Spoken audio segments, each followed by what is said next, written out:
السلام علیکم، کیسے ہیں آپ سب؟ امید ہے آپ کو یاد ہوگا کہ کہانی کہاں چھوڑی تھی، جہاں پہ وہ اس کو منگنی کا بتاتی ہے اور وہ گیم چھوڑ کے سب اٹھ کے نا اپنے اپنے خیموں میں چلے جاتے ہیں اور سو جاتے ہیں۔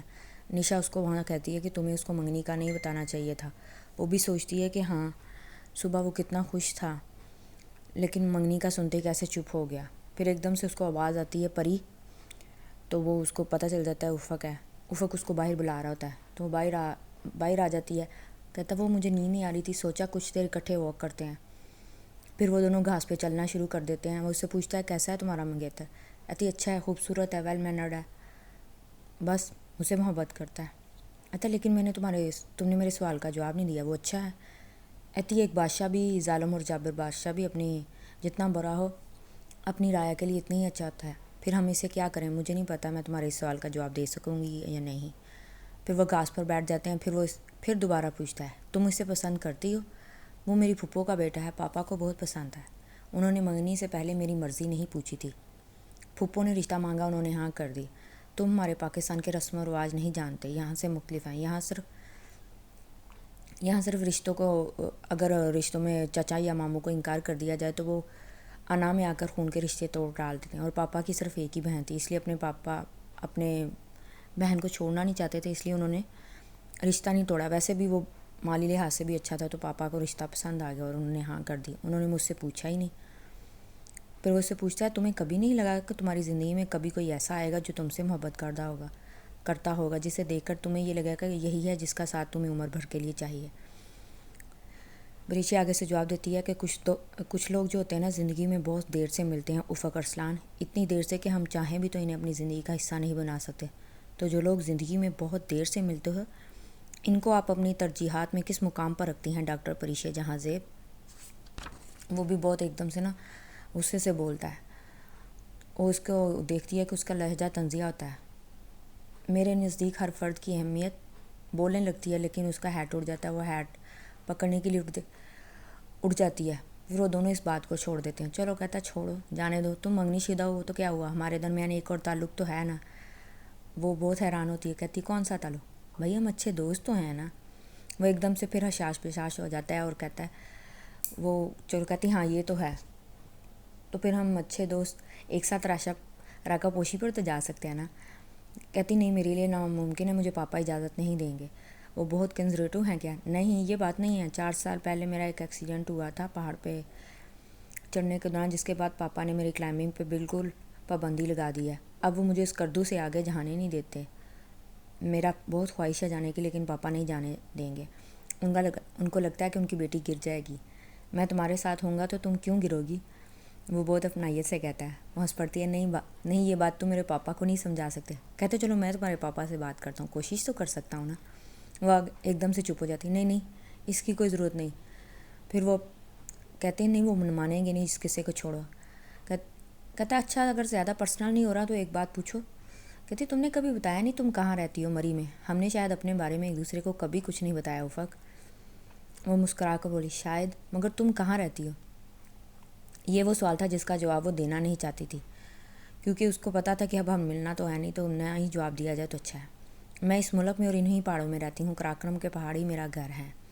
وہ سمجھ گیا تھا کہ وہ بتانا نہیں چاہ رہی، سو مسکرا کر بولا ہاں میں نے سن رکھا تھا کہ کراکرم کے پہاڑوں پر پریاں اترتی ہیں، اور تم نے اس روز یہ بات جنک یقین سے بھی کہی تھی نا۔ میں اس بات سے بے خبر تھا کہ تم پیچھے بیٹھی ہو، مگر میں پری نہیں ہوں۔ اس نے اداسی سے اپنا ہیٹ پکڑا اور اٹھ پڑی۔ نہیں، اس نے نفی میں گردن لائی، نام پری ہونے سے کوئی پری نہیں بن جاتا، میرا نام صرف پری ہے۔ جانتی ہو پری، جب میں نے تمہیں پہلی بار دیکھا تو مجھے کیا لگا؟ یوں جیسے کراکرم کے پروتوں کا راستہ بھول کر مارگلا کی اس پہاڑی پر کوئی پری آ گئی ہو۔ میں نے عرصہ ہوا خوابوں کی دنیا میں رہنا چھوڑ دیا، ٹوٹے خواب بہت اذیت دیتے ہیں۔ وہ خاموش رہا اور آسمان کو دیکھ بولا رات بہت گہری ہو چکی، ہمیں سونا چاہیے، تم جاؤ، میں ابھی پری کہتی ہے کہ تم جاؤ، میں ابھی جھیل کے کنارے بیٹھنا چاہتی ہوں۔ وہ اپنے خیمے میں چلا جاتا ہے، لیکن وہ وہیں بیٹھی سوچتی رہتی ہے۔ ہفتہ 30 جولائی 2005۔ وہ جھیل کے کنارے بیٹھ کے فشنگ کر رہی ہوتی ہے تو ایک دم سے دیکھتی ہے کہ افق جو ہوتا ہے نا وہ دور سے گھوڑا دوڑا کر آ رہا ہوتا ہے۔ تو وہ اس کو دیکھ کے کہتا ہے تم ادھر کیا کر رہی تھی؟ گھوڑا اس کے قریب لے جا کر افق کہتا ہے زندگی میں پہلی دفعہ اپنے ہارنے کی سزا پوری کر رہی ہوں، مگر یا تو ماہو ڈھونڈ کی مچھلیاں بہت ہوشیار ہیں یا پھر میری کس میں خراب ہے کہ ابھی تک ایک مچھلی بھی نہیں ملی؟ او خدایا، تم رات بھر یہی کرتی رہی ہو کیا؟ اس نے بہت حیرت سے کہا۔ کسی دانشور نے کہا تھا کہ سونا وقت کا ضیاع، وہ کیا کہتی کہ رات بھر نیند ہی نہیں آئی۔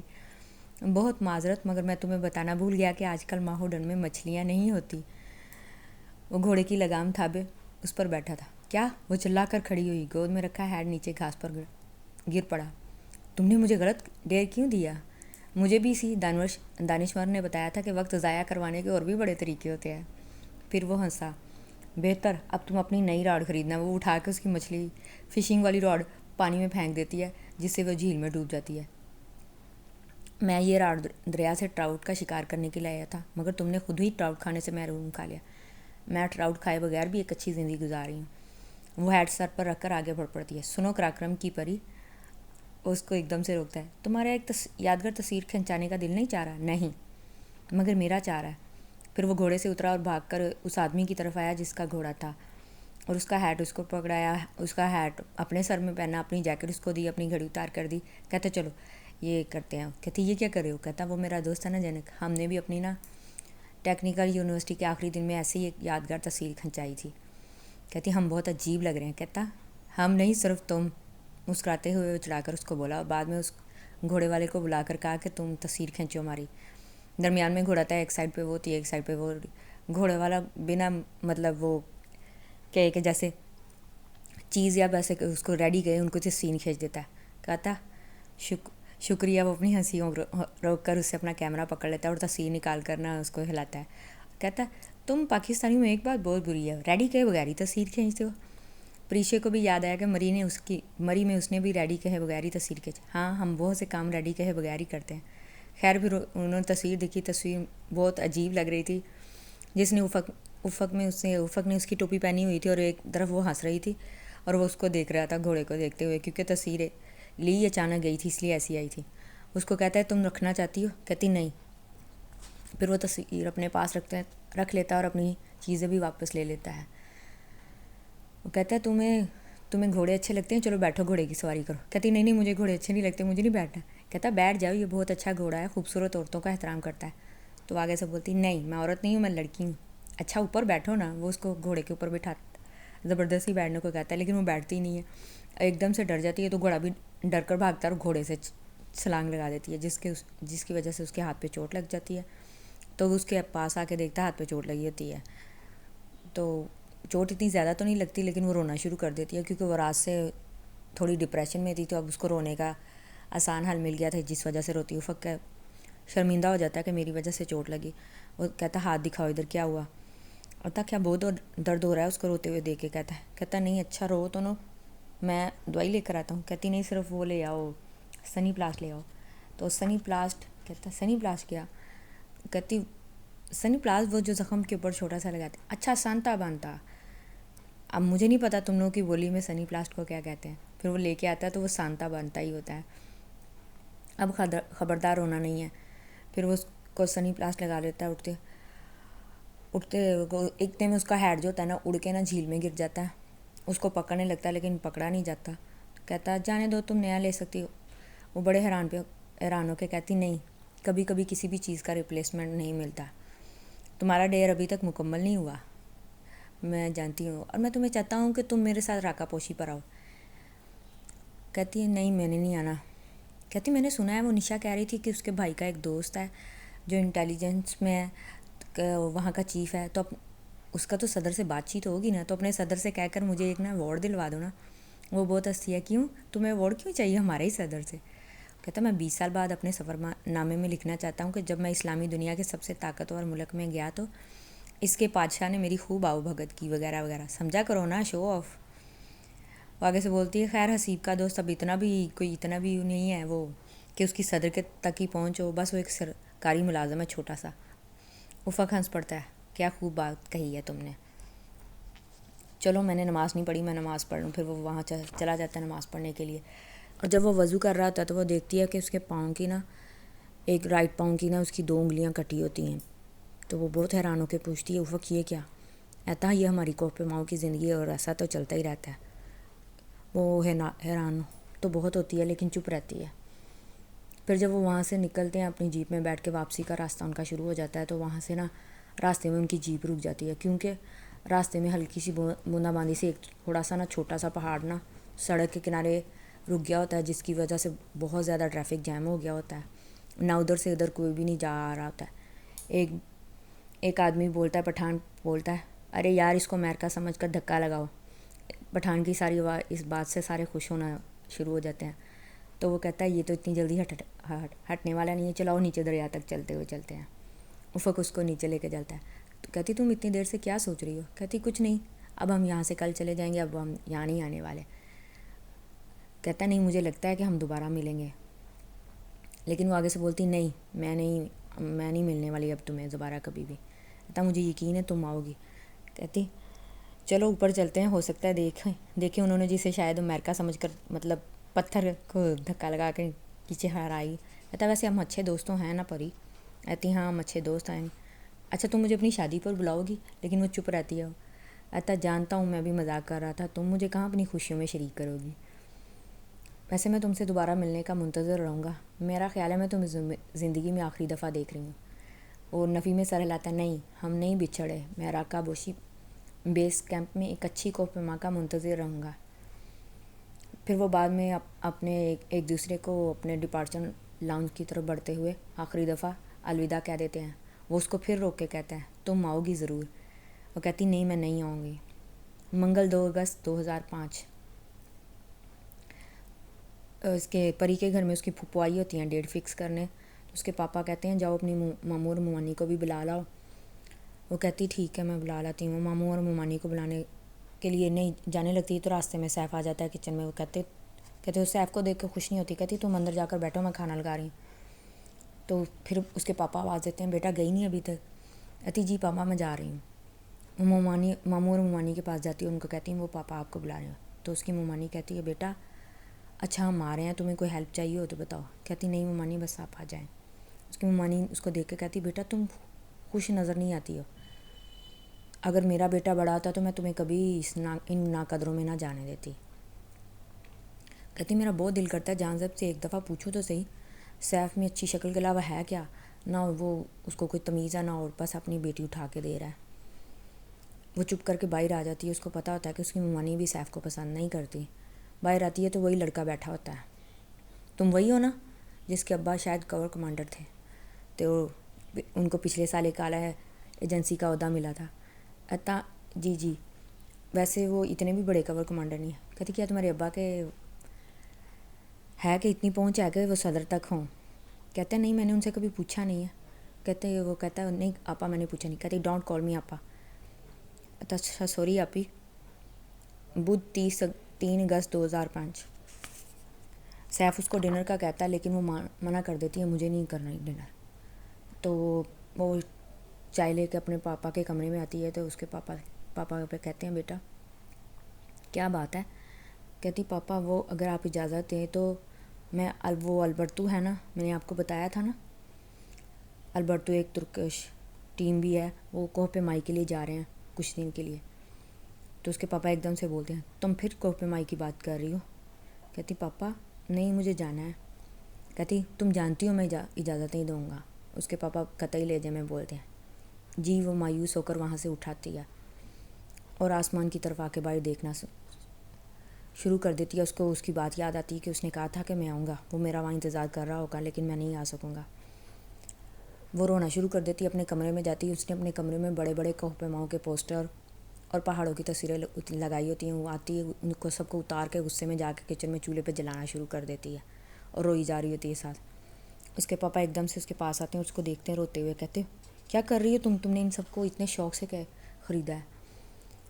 وہ کہتی پاپا کیا فائدہ ایسے شوق کا جو میں پورا ہی نہیں کر سکتی۔ تو اس کے پاپا ایک دم سے آگے سے بولتے ہیں تم جا سکتی ہو۔ کہتی جی پاپا میں جا رہی ہوں کمرے میں۔ کہتا ہے نہیں میں نے یہ تمہیں یہ کہا ہے کہ تم راکا پوشی کی کلائمبنگ کے لیے جا سکتی ہو، مگر صرف 22 دن کے لیے، سمجھی؟ اس کے پاپا مسکراتے ہیں۔ وہ انہیں اتنی حیران ہو کے دیکھتی ہے، کیا میں سچ میں جا سکتی ہوں؟ ہاں مجھے اندازہ ہوا ہے کہ میں اپنی بیٹی کا سب سے بڑا خواب پورا کرنے سے اس کو روک رہا ہوں۔ تم سیف کو ساتھ لے جانا۔ نہیں پاپا میں سیف کے ساتھ نہیں جاؤں گی، نشا اور حسیب ہے نا وہ بھی جا رہے ہیں وہاں تک، انہوں نے حنزہ تک جانا ہے، وہ مجھے وہاں تک کر دیں گے۔ تو اس کے پاپا پوچھتے ہیں تم نے تو پوری پلاننگ کر رکھی ہے. کہتی ہے اچھا کتنے بتاؤ کتنے پیسے چاہیے. تمہاری ٹور کمپنی نے تو 11,000 لیے تھے نا. کہتی وہ پاپا وہ 7-8. ایک دم سے وہ چپ ہو جاتی ہے. اس کے پاپا کہتے ہیں بس 8,000. وہ 1,000 کے نوٹ گن کر نکالنے لگتے ہیں. 8 لاکھ پاپا. اس نے وہ ایک دم سے کہا. تو اس کے پاپا 8 لاکھ آر یو سیریس پری. وہ حیران ہوئے. ان کا ہاتھ تنگ نہیں تھا اپنی بیٹی کے لیے. تو آگے سے ہنس پڑتی بس پاپا تھوڑا سا مہنگا شوق ہے نا. تو اس کے پاپا بھی ہنسنا شروع کر دیتے ہیں. کہتے کوئی بات نہیں میری بیٹی کے لیے ایسے پیسے کی کوئی بات نہیں, تم جا سکتی ہو. پیر 8 اگست 2005. کدھر پھنسا دیا آپ نے پریشا آپا. میں نے تو سمجھا تھا کہ ہم کتنے رومانٹک سفر پہ نکل رہے ہیں, لیکن آپ نے پورے 2 دن سے ہم نے برف میں چلوا رہی ہیں. تو ہم جیسے ایسے لگ رہے ہیں جیسے گدھوں کی طرح ہم برف میں اپنا سامان اٹھا کے چل رہے ہیں. تو نشا آگے سے بولتی خیر حسیب تمہارے انسان ہونے پہ تو مجھے پہلے ہی شک تھا. اچھا ہے آج تم نے قبول کر لیا کہ تم گدھے ہو. ان کے ساتھ ان کا وہ دوست بھی ہوتا ہے حسیب کا, جو جس نے اس کو کبھی دیکھ کے سیٹی ماری ہوتی ہے اور اس کو آپا کہتا ہے. وہ بھی اس کو آپا کہتا ہے, لیکن اس کو غصے میں کہتی ہے تم مجھے ڈونٹ کال می آپا. میں نے تمہیں کتنی بار نہ کہا کرو. پھر بالآخر وہ اپنے سفر کے بعد پہنچ جاتے ہیں. تو راستے میں دیکھتے ہیں ایک ٹیم واپس آ رہی ہوتی ہے. تو ان کو دیکھ کے رک جاتے ہیں اور پوچھتے ہیں کہ آپ لوگ پاکستانی ہیں. کہتے ہیں جی ہاں الحمدللہ ہم پاکستانی ہیں, کیونکہ وہ فوجی ہوتے ہیں پاکستانی. کہتی آپ وہاں پہ کیا کر رہے تھے, آپ بیس کیمپ سے آ رہے ہیں. کہتی ہاں ہم بیس کیمپ سے آ رہے ہیں, وہ البرٹو کی ٹیم جو ہے نا وہ واپس جا رہی ہے, تو ہم ان کے لیے ہیلی کاپٹر کا انتظام کرنے جا رہے ہیں. پھر وہ پوچھتی ہے کہ وہاں بیس کیمپ میں کون کون ہے. کہتا ہاں 1-2 اور پاگل کلائمبر رہ گئے ہیں جن کا شوق ہے بھی جانا. وہ فخر سلان کی ٹیم ہے. وہ ایک دم سے جی ہاں وہی. پھر وہ وہاں پہ چلنا شروع کر دیتے ہیں, اور جب وہ بیس کیمپ کے پاس پہنچتی ہے تو ایک آدمی سے پوچھتی ہے افق ارسلان کا کیمپ کون سا ہے. تو وہ افق کے کیمپ تک جاتی ہے. تو وہ ایک دم سے افق دیکھتی ہے کہ افق کچھ چیئر کو اس طرف بیٹھا ہوتا ہے اور اس کے ہاتھ میں کوئی تصویر ہوتی ہے جس کو شاید دیکھ رہا ہوتا ہے. تو اس کا دیکھتی ایک دم سے پوچھتی ہے کیسے ہو افق. تو وہ مسکرا کر کھڑا ہوتا ہے اور اس کو دیکھ کر چونکتا نہیں ہے, کیونکہ اس کو پتہ ہوتا ہے شاید وہ آئے گی. I am fine. وہ اس کے برعکس حیران نہیں ہوتا. وہ اس سے پوچھنا چاہتی تھی کہ وہ کیسا ہے, لیکن وہ پوچھ نہیں پاتی. اچھا یہ تم میرے آنے سے پہلے کیا کر رہے تھے, کس کی تصویر دیکھ رہے تھے. یہ افق تصویر کو دیکھتا ہے اور زخمی انداز میں مسکراتا ہے اور تصویر کی جانب بڑھا دیتا ہے. یہ ہنادے ہے. کون ہنادے. اس نے تصویر کے لیے ہاتھ بڑھایا جس میں ایک سنہری بالوں اور خوبصورت آنکھوں والی لڑکی تھی. ہنادے میری بیوی. ایک دم سے اس کا تصویر کو ہاتھ پکڑا ہوا نیچے گر جاتا ہے اور وہ تصویر اس کو دے دیتی ہے. تو اس کو حیرانی ہوتی ہے اس کی بیوی, یہ شادی شدہ ہے. ہاں میں نے بس ایسے نکالی. خیر تم کب آئیں. کہتی ابھی, مجھے پتا تھا کہ تم ضرور آ گئی. تو وہ چپ ہو جاتی ہے, باہر آ جاتی ہے. ٹھہرو میں باقی ٹیم کو دیکھ کر آؤں. یہ کہہ کے اس کو باہر آ جاتی ہے. یہ تمہاری سپورٹس ٹیم ہے, ساتھ میں سپورٹ ٹیم ہے. نہیں صرف ٹریکرز ہیں جو چلے جائیں گے. اب اس کی دلچسپی ہر چیز سے ختم ہوگی. سب اس کو دور پتھروں پہ بیٹھی ہوتی ہے, لکھ رہی ہوتی ہے. اس کو دیکھ کے اتنی خوش ہوتی ہے. پریشا آپی آپ ادھر. مجھے یقین نہیں آ رہا. وہ خوشی کے مارے اس سے لپٹ جاتی ہے اور پھر کہتی ہے مجھے خوشی ہوئی کہ آپ بھی آئی ہیں. میں آپ صبح سے آپ کے متعلق سوچ رہی تھی کہ آپ اتنی اچھی کلائمبنگ ہے, آپ کو آنا چاہیے. پھر وہ بعد میں سارے اپنے خیمے لگا کے وہاں پہ رہنا شروع کر دیتے ہیں. افق دوسری ٹیموں سے باتیں کر رہا ہوتا ہے لیکن وہ چپ کر جاتی ہے. ہنادے افق کی بیوی وہ ایسے ہی نیند کی وادیوں میں چلی جاتی ہے اور سو جاتی ہے. منگل 9 اگست 2005. وہ خواب میں دیکھتی ہے کہ افق کی بیوی ہے جو ہے نا اس کے اوپر ہنس رہی ہوتی ہے. تو وہ اس کی بیوی کو دھکا دے دیتی ہے, سمجھتی میں نے اس کو مار دیا. ڈر کے اٹھ جاتی. کہتی یہ کیسا خواب تھا. تو وہ باہر نکلتی ہے تو وہاں پہ نا ایک ہیلی کاپٹر آتا ہے جس پہ وہ ٹیم واپس چلی جاتی ہے. وہاں پہ وہ لڑکا پھر نظر آتا ہے. کہتا آپ ہر وقت مجھ سے ناراض کیوں رہتی ہیں. حسیب کا جو کہتی مجھے زہر لگتے ہیں تمہارے جیسے لڑکے جو لڑکیوں کو دیکھ کر سیٹی بجائیں. کہتا وہ سوری عمر ہی ایسی ہوتی ہے. کہتی سب ایسے نہیں ہوتے. محمد بن قاسم نے اس عمر میں سندھ فتح کیا تھا. وہ تو میں نے بھی کر لینا تھا اگر یہ تلواروں کا دور ہوتا. تو اس کو شٹ اپ کہہ کے نہ چلی جاتی ہے. اور آئندہ مجھے آپا مت کہنا. سنو تمہارا نام کیا ہے. وہ اس کے لڑکے کو دیکھ کے پوچھتی ہے. مصعب عمر. فائن. پھر وہ اپنے کیمپ میں چلی جاتی ہے. افق اس سے بات کرنے کی کوشش کرتا ہے لیکن وہ اچھے طریقے سے بات نہیں کرتی. بار بار پوچھتا ہے لیکن اس کو سمجھ نہیں آتی یہ بات کیوں نہیں کر رہی مجھ سے اس طرح سے. پھر وہ اس کے پاس آ کے پوچھتا ہے تم نے آج اور کل ٹھیک سے ریسٹ کر لیا. کہتی ہاں. کہتا آج ہم وہاں تک 4800 میٹر تک جائیں گے. وہاں موسم کچھ بہتر ہے, اپنا بیس کیمپ لگا کے آئیں گے. تم اتنی فکر مند تھی کہ تمہیں اجازت ملے. دیکھو تمہارے پاپا نے تمہیں اجازت دے دی اور مجھے پتا تھا تم آؤ گی. اس کو بہت غصہ چڑھتا ہے، وہ اس سے اچھی طریقے سے بات ہی نہیں کر رہی ہوتی، تو اس کو سمجھ نہیں آتی یہ اچھے طریقے سے بات کیوں نہیں کر رہی. اس کو راستے میں کھانسی شروع ہو جاتی ہے، اس کی طبیعت خراب ہونی شروع ہو جاتی ہے. تو افق اس سے پوچھتا ہے کہ تمہیں کیا ہوا ہے، تمہاری طبیعت ٹھیک نہیں ہے، ایسے تم کیسے کرو گی؟ کہتی میں اپنا خیال رکھ سکتی ہوں. اس سے بہت غصے میں بولتی ہے. افق اس کے رویہ پہلی بار نوٹ کرتا ہے کہ اس کا رویہ بہت برا ہے. وہ آتے ہیں، کھانا پکاتے ہیں، کھانا ان کا شفالی کھانا پکاتا ہے، وہ کھا رہے ہوتے ہیں. کھاتے ہیں تو نشا ہنستے ہوئے کہتی ہے تمہیں کیا ہوا ہے، تم اتنی چپ کی ہو؟ کہتی کچھ نہیں، میں واپس جا رہی ہوں، میں واپس جانا چاہتی ہوں. کہتی تم کچھ ہوا ہے کیا؟ کہتی نہیں، مجھے واپس جانا ہے صرف. بعد میں آ کے وہ اپنی سامان کی پیکنگ شروع کرنے لگتی ہے. تو افق ایک دم سے اس کے پیچھے آتا ہے اور پوچھتا ہے کہ کیا ہوا ہے، تم کیوں سامان کی پیکنگ کر رہی ہو؟ کہتی تم مجھ سے بات مت کرو، چلے جاؤ یہاں سے. کہتا کیا ہوا ہے؟ کہتے تم نے مجھے بتایا کیوں نہیں کہ تمہاری شادی ہو چکی ہے؟ کہتا تم نادیہ کے بارے میں ایسا کیوں بول رہی ہے؟ اس کا نام ایسے مت لو. غصے میں اس کو کہتا ہے. وہ غصے میں آ کے اپنے کیمرے میں پیکنگ کرنی شروع کری جاتی ہے. اس کو روکتا ہے کہ کر کیا رہی ہو، کیوں پیکنگ کر رہی ہو؟ کہتی وہ غصے میں زور سے چلاتی ہے تمہاری بیوی بھی ہے اور تم نے مجھے اندھیرے میں رکھا، تم نے بھی تو مجھے نہیں بتایا تھا کہ تم انگیجڈ ہو. وہ ایک لمحے کو چپ ہو جاتی ہے. ہاں نہیں بتایا تھا، کیونکہ منگنی اور شادی میں بہت فرق ہوتا ہے. کوئی فرق نہیں ہوتا، ساری بات کمٹمنٹ کی ہوتی ہے. کوئی فرق نہیں ہوتا. تم اس فضول عورت کے ساتھ اس کا نام بھی مت لو. وہ پھر غصے میں آ گیا. پریشے بہت بے بسی سے اسے دیکھتی ہے. اتنی محبت ہے تمہیں اپنی بیوی سے؟ اتنی محبت ہے تو پھر مجھے یہاں کیوں بلایا تھا؟ کہتا تم اس کا نام مت لو، وہ مر چکی ہے. ہم جب 2 سال پہلے ادھر آئے تھے نا، تو وہ پہاڑ سے گر کر وہاں پہ مر چکی ہے. اس لیے میں تمہیں اس کا نام کہہ رہا ہوں کہ اس کا نام ایسے مت لو، وہ مر چکی ہے. پھر وہ اس کو چھوڑ کے چلا جاتا ہے. تو ایک دم سے بہت حیران ہوتی ہے کہ وہ اس کی بیوی مر چکی ہے. تو آج کے لیے اتنا ہی. اگر کہانی اچھی لگ رہی ہے تو like, subscribe and share my channel. یار پلیز سبسکرائب تو کر دیا کرو.